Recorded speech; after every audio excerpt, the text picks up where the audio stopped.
Randall, I have been around plants, but I forgot my allergy medicine this week.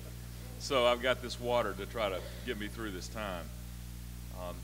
Daniel, thank you for having the vision for pulling this group together. I know some kind of wondered about this, your whole vision. Was it from God or from somewhere else? But this has been great, of great value.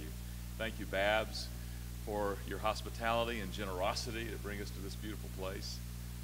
Connie, thank you. I know you had a lot to do in shaping this whole agenda. And Ashley and all y'all in the back there, thank you for all the good work that you're doing to help make this meeting the success that it is. I also want to say, sort of asked myself, why am I here?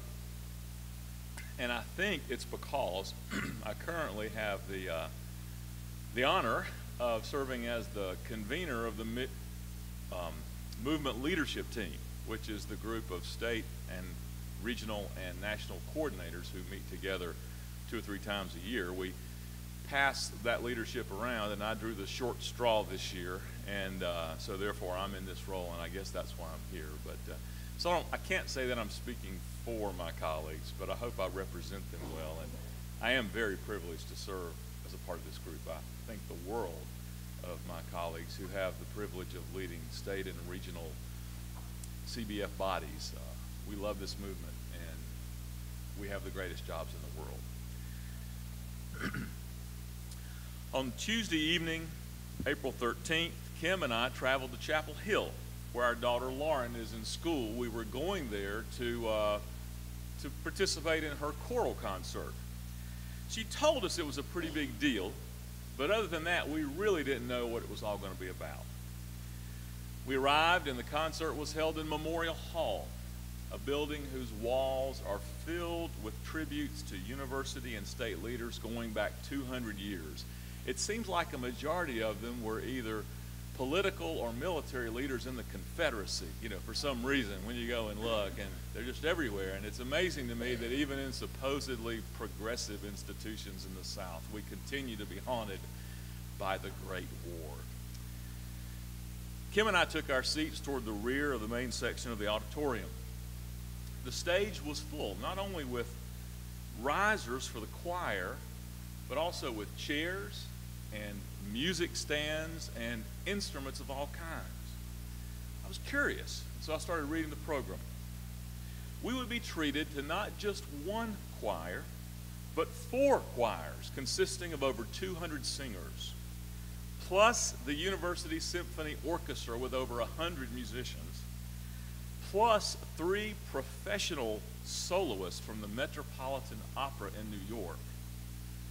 The concert would feature the debut of a new concerto composed by a UNC professor, funded by an endowment for music composition at Brigham Young University in Utah. After everyone took the stage, the conductor came out to generous applause to welcome us and to begin to describe the evening we would all enjoy together. He talked about how monumental a task it was to pull together these 5 different university groups who, in spite of the fact that they're all part of the same larger organization, don't normally work together.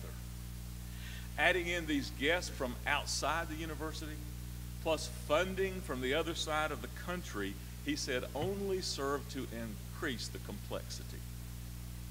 The phrase he used to describe the whole process was a magnificent collaboration. A magnificent collaboration. Now, many of you have heard me use this word collaboration before. In fact, some of you have accused me of being a one-trick pony these days, stuck on this concept of collaboration. So it shouldn't surprise you that I would use my 8 minutes of floor time this morning to encourage the fellowship movement toward greater collaboration. My thesis is as follows. In order for us to fulfill the grand dream of the fellowship movement, we must, as a partnering network of autonomous but interdependent Baptist bodies, become a trusting and learning community that moves from mere cooperation to missional collaboration. Now, how can this happen?